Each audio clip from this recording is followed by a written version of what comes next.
రాష్ట్ర వ్యాప్తంగా NDA manifesto, TDP manifesto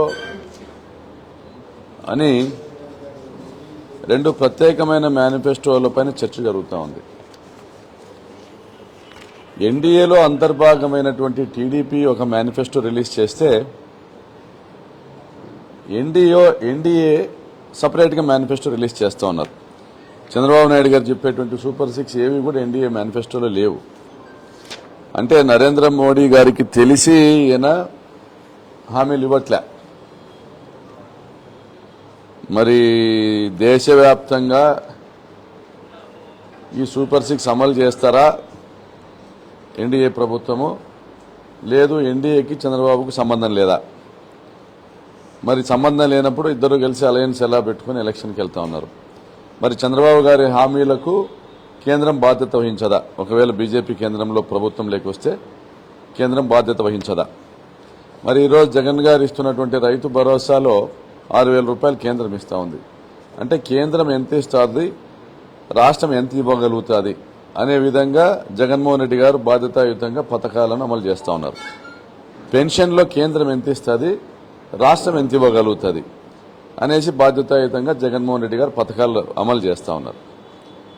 మరి ఉపాధి హామీ నిధులు కేంద్రం నుంచి ఎంత తెచ్చుకుంటా ఉన్నాము, దానికి స్టేట్ గవర్నమెంట్ కాంపోనెంట్ ఎంత యాడ్ చేసుకోవాలి, ఏ విధంగా వాటిని రాష్ట్రంలోని అభివృద్ధి కార్యక్రమాలు ఉపయోగించాలి, ఈ విధంగా పద్ధతిగా జగన్మోహన్ రెడ్డి గారు అమలు చేస్తూ ఉన్నారు. మరి ఈ పద్ధతి లెక్క పాడు ఏమీ లేకుండా ఎన్డీఏ ఒక మేనిఫెస్టో రిలీజ్ చేస్తే దానికి భిన్నంగా చంద్రబాబు నాయుడు మరో మేనిఫెస్టో రిలీజ్ చేయడం అనేది నిజంగా ఆంధ్ర రాష్ట్ర ప్రజలని పిచ్చోళ్లుగా భావించడము, మరి ఒకసారి మోసం చేయడానికి తెరలేపడం అనేది అందరూ అర్థం చేసుకోవాలి. ఎందుకంటే అందరూ ఒక వేదిక మీదకి వచ్చి మోడీ గారు, పవన్ కళ్యాణ్, చంద్రబాబు నాయుడు ముగ్గురు కలిసి 10 సంవత్సరాలు కాదు 15 సంవత్సరాలు ప్రత్యేక హోదా ఇస్తామని అందరూ కలిసి ఇచ్చిన హామీకే దిక్కు లేదు.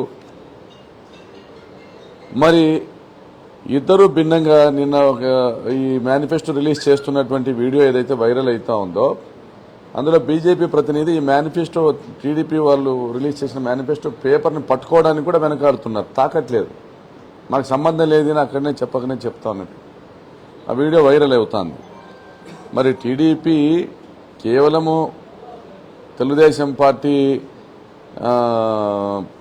మరి ఏ విధంగా మెప్పించిందో ఒప్పించిందో, ఒక 4-5 ఎంపీ సీట్లు వస్తాయి కదా, ఒట్టిగానే వస్తాయి కదా అనే ఉద్దేశంతో జత కలిసిందా, మరి సిద్ధాంతపరంగా జత కలిసిందా, మరి బాధ్యతగా ఇద్దరూ కూడా కలిసి కేంద్రంలో ఎన్డీఏ ఫామ్ అయితే, రాష్ట్రంలో ఎన్డీఏ ఫామ్ అయితే ఇద్దరూ కలిసి బాధ్యతగా మేనిఫెస్టోని ప్రిపేర్ చేస్తున్నారా?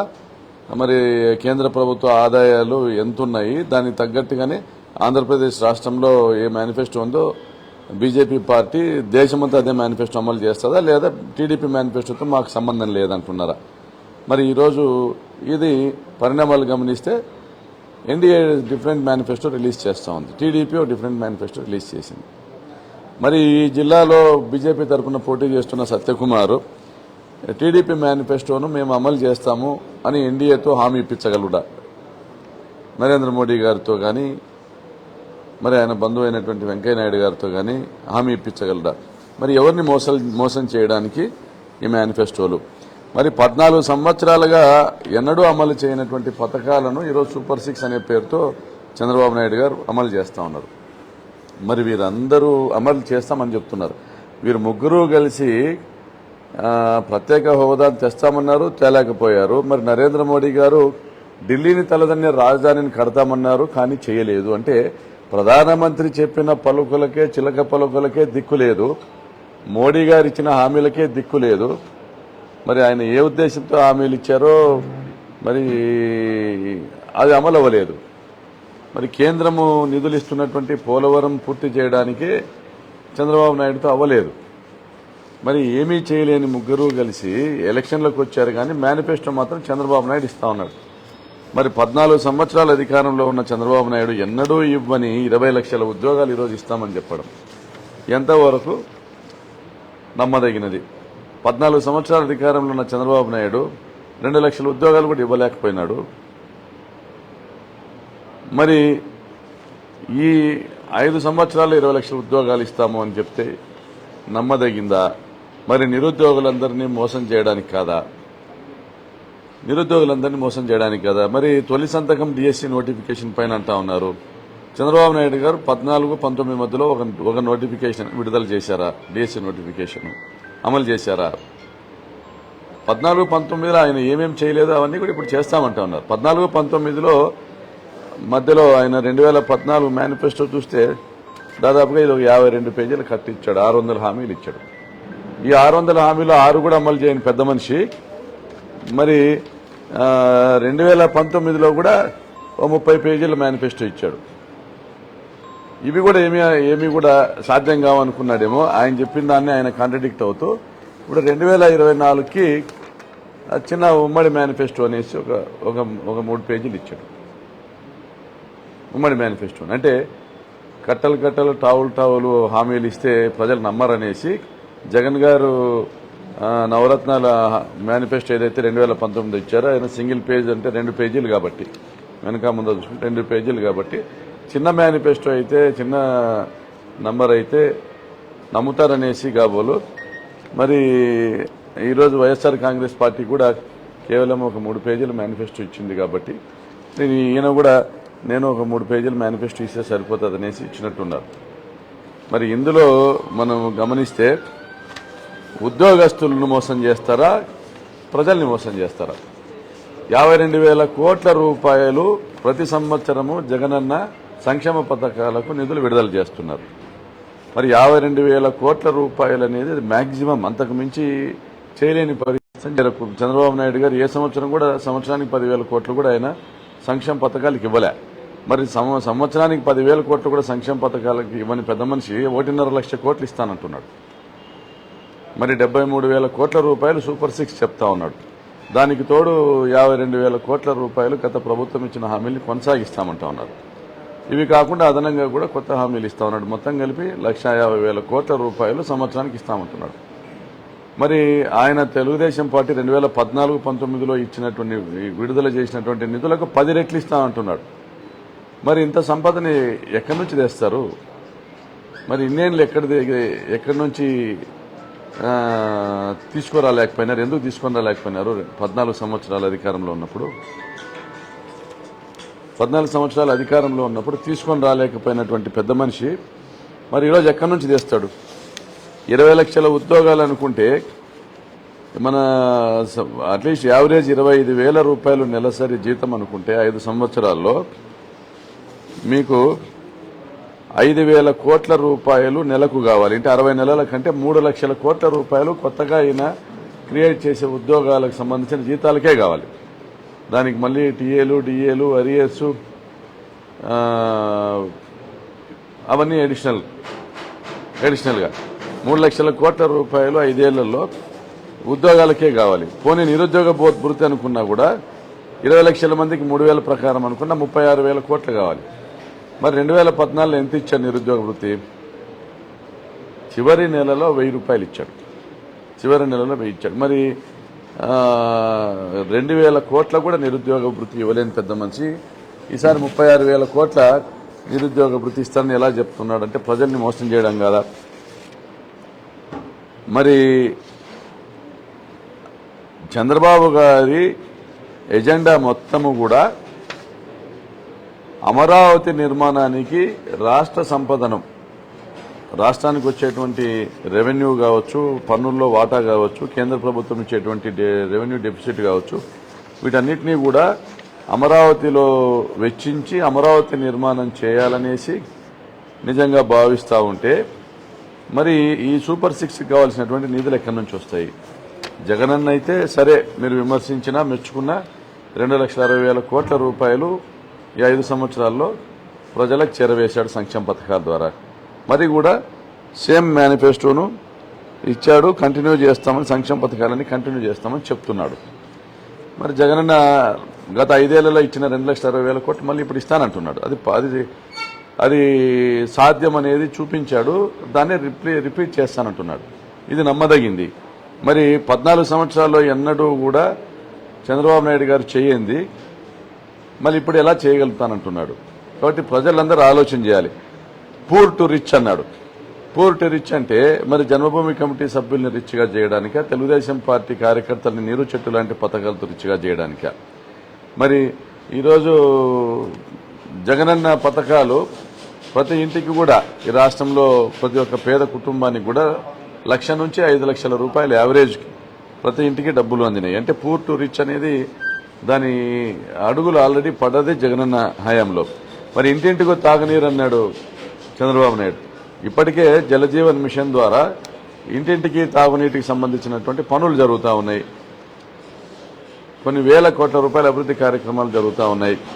మరి ఈ జిల్లాలో తాగునీటి పథకాలు తీసుకొచ్చిన చరిత్ర కేవలం దివంగత మహానేత డాక్టర్ వైఎస్ రాజశేఖర రెడ్డి గారిది. దాని తర్వాత ఇప్పుడు జగనన్నది. పిఏబీఆర్ నుంచి రాప్తాడు నియోజకవర్గంలో 110 గ్రామాలకు నీళ్లు ఇస్తా ఉన్నారు. తాగునీటి పథకాలు పనులు జరుగుతూ ఉన్నాయి. గొల్లపల్లి రిజర్వాయర్ నుంచి 51 గ్రామాలకు రాప్తాడు నియోజకవర్గంలో డ్రింకింగ్ వాటర్ స్కీమ్ టెండర్స్ పిలిచారు. అవి కూడా పనులు మొదలవుతాయి. అదేవిధంగా ఉరవకొండ కాన్స్టిట్యున్సీలో, పెనుగొండ కాన్స్టిట్యున్సీలో, సింగనమలలో దాదాపు ప్రతి నియోజకవర్గంలో కూడా ఇంటింటికి తాగునీటి పథకాల టెండర్లు పిలవడమో, పనులు జరగడమో, పనులు పూర్తవ్వడమో ఏదో ఒక స్టేజ్లో ఉన్నాయి. మరి ఇప్పటికే జరుగుతున్న పనులను సంబంధించి ఆయన ఇంటింటికి తాగునీరు నేను తెస్తానని చెప్తున్నాడు. మరి 14 సంవత్సరాలు ఇవ్వలేనటువంటి సాధ్యం కానటువంటి సూపర్ 6 ఆయన చెప్తున్నాడు. మరి ప్రజలు ఆలోచన చేయాలి. 3,000 రూపాయలు ఇస్తానన్న జగనన్న 3,500 చేస్తానంటే 4,000 ఇస్తానంటున్నాడు. మరి 1,000 రూపాయలు పెన్షన్ ఇచ్చిన చంద్రబాబు 1,000 రూపాయలకు మించి పెంచలేని చంద్రబాబు మరి 4,000 ఎలాగిస్తానంటున్నాడు. మరి ఎంప్లాయీస్ అందరూ ఆలోచన చేయాల్సిన విషయము, జగన్మోహన్ రెడ్డి గారికి ఏమాత్రం ఆర్థిక వెసులుబాటు కుదిరినా, నిన్న అరియర్స్ రిలీజ్ చేసినట్లు, 2 డిఏలు రిలీజ్ చేసినట్లు, ప్రతి ఒక్కటి కూడా ఏది సాధ్యమైతే అదన్నీ కూడా చేసుకుంటూ వెళ్తా ఉన్నాడు. ఎవరిని నొప్పించాలనేటువంటి మనస్తత్వం లేదు. అందరినీ కూడా ఒప్పించి వారికి మంచి చేయాలి. ఆ మంచి చేసే విధానంలో మన ఆర్థిక వెసులుబాటును చూసుకొని క్రమక్రమేణా అందరికీ మేలు చేయాలనేటువంటి ఆలోచన జగన్మోహన్ రెడ్డి గారిది. మరి ఈ విధంగా చంద్రబాబు నాయుడు గారు మరి పవన్ కళ్యాణ్ గారు ఇద్దరు ఉమ్మడి మేనిఫెస్టో అనేసి, మరి ఉమ్మడి మేనిఫెస్టోలో వీళ్ళిద్దరు ఫోటోలే ఉన్నాయి. దీంట్లో బీజేపీ ఫోటో లేదు. అంటే కేంద్రము వీటిని ఒప్పుకోవట్లే. It is not practically possible అనేసి కేంద్రము బీజేపీ వారు వారి ఫోటో వేయించుకోవడానికి కూడా ఒప్పుకోవట్లేదు. బీజేపీ నమ్మట్లే, కేంద్రం నమ్మట్లే, నరేంద్ర మోడీ నమ్మట్లేదు ఈ మేనిఫెస్టోను. అందుకనే ఆయన ఫోటో లేదు. ఇక మన మోడీ గ్యారంటీ అనేసి 24 ఇది భారతీయ జనతా పార్టీ మన మోడీ గ్యారంటీ అనేసి వారు కొన్ని పథకాలు ఏదైతే వాళ్ళు చేయగలుగుతారో దేశవ్యాప్తంగా 29 రాష్ట్రాల్లో కూడా ఇవే అమలు చేయగలుగుతామని చెప్తా ఉన్నారు. మరి ఇందులో ఎక్కడా కూడా ఈ ప్రజాగలం పేరుతో వీరు విడుదల చేసినటువంటి ఉమ్మడి మేనిఫెస్టో ఎక్కడా లేదు. మరి కాంట్రడిక్టరీ ఉన్నాయి. అంటే చంద్రబాబు మోసం చేస్తున్నాడని నరేంద్ర మోడీ గారు చెప్పినట్లుగా కనపడతా ఉంది. ఇందులో మోడీ గారు finance minister, government of India, BJP ప్రభుత్వం ఇది మన మోడీ గ్యారంటీ అని ఇస్తా ఉంది భారతీయ జనతా పార్టీ. మరి ఇక్కడ ఉమ్మడి మేనిఫెస్టో అంటే ఇక్కడ భారతీయ జనతా పార్టీ ఆంధ్రప్రదేశ్ రాష్ట్రంలో కలిసి పోటీ చేస్తా ఉంది, టీడీపీ జనసేనతో కలిసి. మరి వీళ్ళు కాంట్రడిక్ట్ అవుతా ఉన్నారు. మరి తెలంగాణ కర్ణాటకలోనే సాధ్యం కాదు అనేసి బీజేపీ ఉచిత బస్సును 3 గ్యాస్ సిలిండర్లది చెప్పలేదు. తెలంగాణ కర్ణాటకలో బీజేపీ ఓడిపోయింది. అది సాధ్యం కానిది అనేసి చెప్పలేదు. ఈ రకంగా పెన్షన్స్ కూడా 15 పెన్షన్స్ను అమలు చేస్తూ మరి 18 సంవత్సరాలకే 1,500 ఇస్తానండి. అంటే ఓటు వేసే వయసు వస్తే వారికి డబ్బులు ఇస్తానని చెప్తున్నాడు చంద్రబాబు నాయుడు. అంటే ఓటర్లను చేయడం, అంటే ఓట్ల కోసము నమ్మించడం, మోసం చేయడం చంద్రబాబు నాయుడు గారి నిజస్వరూపం. ఒక చీటరు, ఒక లయ్యరు, ఒక ఫ్రాడ్. ఈ దేశంలో ఏ రాష్ట్రంలో కూడా కనపడినటువంటి పచ్చి దగాకోరు, మోసగాడు, కపట నాటక సూత్రధారి, వెనుపోటుదారుడు. మరి ఇటువంటి చంద్రబాబు నాయుడు చెప్పినటువంటి ఈ చిలక పలుకుల్ని ప్రతి జిల్లాలో, ప్రతి నియోజకవర్గంలో అందరూ కూడా ఒల్లవేస్తున్నారు ఓటర్ల దగ్గర.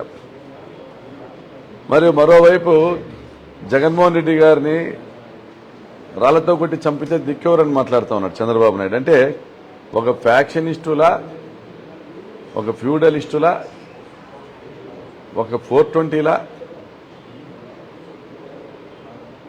మరి పచ్చి అబద్దాల కోరలా చంద్రబాబు నాయుడు గారి వ్యవహారం ఉంది. కాబట్టి తెలుగుదేశం పార్టీలో పోటీ చేస్తున్నటువంటి అభ్యర్థుల్ని ఈ జిల్లాలో డిమాండ్ చేస్తున్నది, మోడీ గారు మీరు ఏదైతే ప్రజాగలం అనేసి ఉమ్మడి మేనిఫెస్టో మీరు ప్రకటించినారో దాన్ని మోడీ గారు నమ్మడం లేదు. కాబట్టి ఈ రాష్ట్రంలో మన మోడీ గ్యారెంటీ అనేసి రిలీజ్ చేసుకున్నారు. మేము ఇదే చేయగలుగుతామంటున్నారు, ఇవే చేయగలుగుతామంటున్నారు బీజేపీ. వాళ్లకు ఎంత ఆదాయాలు వస్తాయో కేంద్ర ప్రభుత్వానికి అది తెలుసు. మరి అన్ని రాష్ట్రాల్లో కూడా అదే అమలు చేస్తామంటున్నారు. మరి టీడీపీ వారు వాళ్ళతో కలిసి ఎన్నికలకు వెళ్తున్నటువంటి చంద్రబాబు నాయుడు, పవన్ కళ్యాణ్ మాత్రము నరేంద్ర మోడీ గారి దేశవ్యాప్తంగా ఉన్నటువంటి మేనిఫెస్టో, ఆయన ఇచ్చినటువంటి హామీలు 10 లక్షల కోట్ల రూపాయలకు సంబంధించినటువంటి పథకాలు అయితే దేశవ్యాప్తంగా దాదాపుగా 100 కోట్ల మంది 120 కోట్ల జనాభా ఉన్నటువంటి దేశానికి సంబంధించి మరి 5 కోట్ల జనాభా ఉన్నటువంటి ఈ రాష్ట్రానికి సంబంధించే ఈయన 6 లక్షల కోట్ల రూపాయల హామీలు చెప్తా ఉన్నాడు. ఆయన దేశవ్యాప్తంగా 10 లక్షల కోట్ల రూపాయలు ఖర్చు పెట్టగలుగుతాము ఈ 5 సంవత్సరాల్లో అంటే ఆయన మేనిఫెస్టోలో, other than regular development activities, కేంద్ర ప్రభుత్వం ఇచ్చేటువంటి వితరణ గురించి మరి ఈయన రాష్ట్రంలోనే 6 లక్షల కోట్లు ఖర్చు పెడతామంటా ఉన్నాడు. మరి జగనన్న 2,50,000 కోట్ల రూపాయలకే ఈ రాష్ట్రం శ్రీలంక అవుతుందన్నటువంటి చంద్రబాబు నాయుడు గారి మాటలు గుర్తు తెచ్చుకోండి. ఉద్యోగులను మళ్ళీ ఆయన మోసం చేస్తా ఉన్నాడు, ప్రజల్ని మళ్ళీ ఆయన మోసం చేస్తా ఉన్నాడు. కాబట్టి ప్రజలు ఆలోచన చేసుకోండి, ఉద్యోగులు ఆలోచన చేసుకోండి. ఎంత చేయగలుగుతామో అంత మాత్రమే చెప్తున్నాడు జగనన్న. అందుకని ఎక్స్ట్రాగా కొత్తగా ఏ పథకం కూడా చెప్పడంలే. గత ప్రభుత్వంలో ఏ పథకాలు అమలు చేశారో అవే రిపీట్ అవుతున్నాయి, కొనసాగిస్తున్నారు. కొంత అమ్మఒడి 2,000 పెంచాడు, రైతు భరోసా ఒక 2,500 పెంచాడు, 13,500 ఇచ్చేది 16,000 చేశారు. పెన్షన్ 3,000ది 3,500 పెంచుకుంటూ వెళ్తానంటున్నాడు. అంటే కంటిన్యూటీలో 2,000ది 5 ఏళ్లకు 3,000 అయింది. మరి 3,000ది 3,500 అవుతారంటున్నాడు పెన్షన్. అమ్మఒడి కానీ మరి చేయూత కూడా కంటిన్యూ చేస్తామంటున్నారు. మరి ఆచరణకు సాధ్యమైనటువంటి వాటిని మాత్రమే అమలు చేస్తామంటున్నారు. రాష్ట్రానికి ఉన్నటువంటి బడ్జెట్ను, రెవెన్యూను, ఆదాయాన్ని, వ్యయాన్ని రెండింటిని దృష్టిలో పెట్టుకుని, రాష్ట్ర ఆర్థిక పరిస్థితిని దృష్టిలో పెట్టుకుని మాత్రమే హామీ ఇస్తా ఉన్నారు. ఈ హామీ ఇచ్చి అమలు చేసేటువంటి ఈ పథకాలన్నింటినీ కూడా ట్రాన్స్పరెంట్ గా నేరుగా లబ్ధిదారులకే పంపిణీ చేసేటువంటి ఒక వ్యవస్థను ఏర్పాటు చేస్తున్నారు. ఆ విధంగానే అమలు చేశారు. మరి చంద్రబాబు నాయుడు గారు మొన్నటి వరకు వాలంటీర్లను పెద్ద క్రిమినల్స్గా అభివర్ణించి మరి ఈరోజు ఎన్నికలు వచ్చేటప్పటికి వాలంటీర్లను కొనసాగిస్తామని ఒకసారి, వాలంటీర్లకు 10,000 ఇస్తామని ఒకసారి, ఈ రకంగా వాలంటీర్లను అంటే ఆయన రంగులు మార్చే ఊసరవెల్లిలా రోజుకు ఒక మాట మాట్లాడుతున్నాడని బట్టి వాలంటీర్లు కూడా ఆయన నమ్మకనే రాజీనామా చేశారు జగనన్నను గెలిపించుకోవాలని. అదేవిధంగా రాష్ట్ర ప్రజలు కూడా చంద్రబాబును నమ్మకండి అని ఈరోజు తెలియజెప్పడం జరుగుతూ ఉంది. ప్రజలు కూడా మేము నమ్మం బాబు, నమ్మం అంటున్నారు.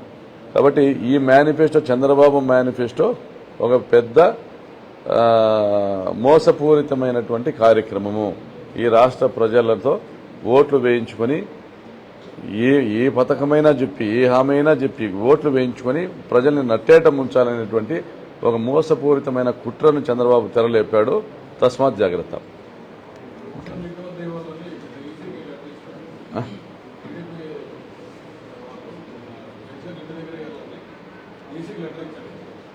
అవును, పోయిన నెలలో ఇంటి దగ్గర పెన్షన్లు పంచకూడదని లెటర్ ఇచ్చారు. దాని ఫలితం చూశారు. ఇంటి దగ్గర పెన్షన్లు పంచుకోకుండా పోతే సచివాలయాలకు వెళ్ళి వృద్ధులు, ఆరోగ్యాలు బాగాలేని వాళ్ళందరూ వెళ్ళి, వికలాంగులు వెళ్ళి సచివాలయాలకు వెళ్తే 32 మంది చనిపోయారు. వడదెబ్బ తగిలింది, వాళ్ళు వెయిట్ చేయలేక చనిపోయిన వాళ్ళు కొంతమంది. మరి ఇంత పెద్ద ఎత్తున మరణిస్తే ఆ పాపం ఎవరిది? చంద్రబాబు నాయుడు కదా. మరి దాని రిపర్కేషన్ ఏమొచ్చాయి? రాష్ట్ర వ్యాప్తంగా పెన్షన్ లబ్ధిదారులు మీడియా వెళ్లి ప్రశ్నిస్తే నోటికి వచ్చినట్టు తిట్టారు చంద్రబాబుని. వీడు జీవితంలో బాగుపడాడన్నారు, వీడు అధికారంలోకి రాడన్నారు, వీడిని ఇంటికి పంపిస్తామన్నారు, వీడు పచ్చి మోసగాడు అన్నారు. నేనలే, ప్రజలు అన్నారు, పెన్షన్ లబ్ధిదారులు అన్నది. అలా తిట్టారు. తర్వాత ఈరోజు పెన్షన్ల పంపిణీనే అడ్డుకున్నటువంటి వ్యక్తి మాకు మళ్లీ ఉద్యోగాలు కొనసాగిస్తాడా, ఒకవేళ ఆయన అధికారంలోకి వస్తే మమ్మల్ని ఉద్యోగాల్లో కొనసాగిస్తాడా అనేసి వాలంటీర్లు వాళ్ళు కూడా అనుమానపడ్డారు, భయపడ్డారు. సో కంకణం కట్టుకున్నారు, రాజీనామాలు చేసి కండువాలు వేసుకొని తిరుగుతా ఉన్నారు. జై జగన్ అంటా ఉన్నారు. జగన్మోహన్ రెడ్డిని గెలిపించుకుంటామంటున్నారు. 150 సార్లు కనీసం ఒక్కొక్క వాలంటీర్ ఒక లబ్ధిదారుడి ఇంటికి వెళ్ళింటాడు 5 ఏళ్లలో. ఒక ఇంట్లో కుటుంబ సభ్యుడి కంటే గొప్పగా పెనవేసుకొని పోయిన అనుబంధం ఆ లబ్ధిదారుడిది, వాలంటీర్ది. ఇప్పుడు అటువంటి వాలంటీర్ బయటకు వచ్చి యుద్ధం చేస్తా ఉన్నాడు చంద్రబాబుతో.